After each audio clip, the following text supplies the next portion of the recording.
while I stayed home and waited. And waited. Waited, while the rest of the world carried on laughing and bickering and attaching importance to matters that were so insignificant I wanted to scream, "How can you pretend the world isn't in turmoil?" And so I prayed, I pleaded, and I begged. If Oscar could be delivered safely home, I would never take him for granted again. Never snap, never scold, never nag. I wanted to be out there looking for him, but I was no asset to the search party of 2 dogs, the Peak rescue team, and a drone. Oscar's car was in a lay-by in the shadow of Wilder's Pass. The keys were in the ignition, which wasn't like Oscar at all. Me, sure, I often leave keys in the outside of doors or the insides of cars, but I'm forgetful like that. Oscar remembers everything. The names of his employees' kids, the number plate of his first car, even the way someone slighted him 8 years ago. He'd never forget to come home to us. Endicott assured me they were searching in the right area now. It was a matter of time, and a matter of clinging on to the little hope we had left. But with plenty of crags and caves, Oscar could be anywhere. The Peak District was treacherous terrain for those who weren't familiar with the landscape, but Oscar and his brother Harvey had made these hills their playground from the moment their mother cut her apron strings. The limestone valleys of the White Peak with stepping stones across rivers, and the dramatic ridges and gritty moorland of the Dark Peak made up over 500 square miles of land, and somewhere in the midst of it all, my husband was waiting for me to find him and bring him home. Harvey was heading up the search party. Though he volunteered for the Peak rescue team and had located countless climbers who were injured or lost, he'd never imagined that one day he'd be looking for his own brother. If anyone could find Oscar, it would be Harvey.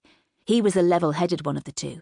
He and Oscar shared that unbreakable bond that meant they loved and fought fiercely, and Lord help anyone who got between them. The Lomas brothers were a team to be reckoned with. They climbed together, holidayed together, and ran a business shoulder to shoulder. They were terrible practical jokers, always setting the other one up through prank phone calls and in-jokes. Though they were equal business partners, it was Oscar who captained that ship. Harvey preferred to take a less visible role, but you couldn't have one without the other. Oscar was as extroverted as Harvey was introverted. Oscar was flamboyant, where Harvey was measured. They each needed the other for balance.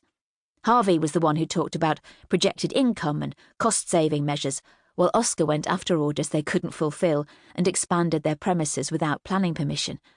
Harvey knew as well as I did that the possibility of Oscar taking his own life, well, there was no possibility. It was ridiculous the police were even considering it. The coming storm was all anyone was talking about. News reporters would have us believe that 3 months of rain would be falling in the space of 48 hours. Flood warnings were already in place.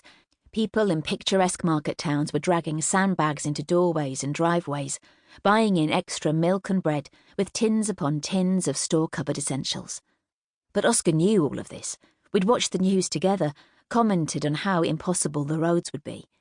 Oscar took risks. It was one of the things I loved about him, but never with the weather. I knew he would have been home by now if it was within his power. Judge me if you must, I don't care. But I didn't report him missing until lunchtime, even though I hadn't seen him since Friday night. Though I was concerned and tried his phone twice, I didn't immediately assume the worst. Why would I? I supposed Oscar had taken himself off somewhere to sulk, still angry with me for the way I'd reacted to our quarrel. He could have stayed the night with Harvey and Miriam after 1 too many brandies. It wouldn't have been the first time. "Have you checked with family and friends?" Endicott asked. No one has heard from him since Friday night, when his brother spoke to him on the phone. His parents are on their way up from Cornwall now. They've not heard from him at all this week.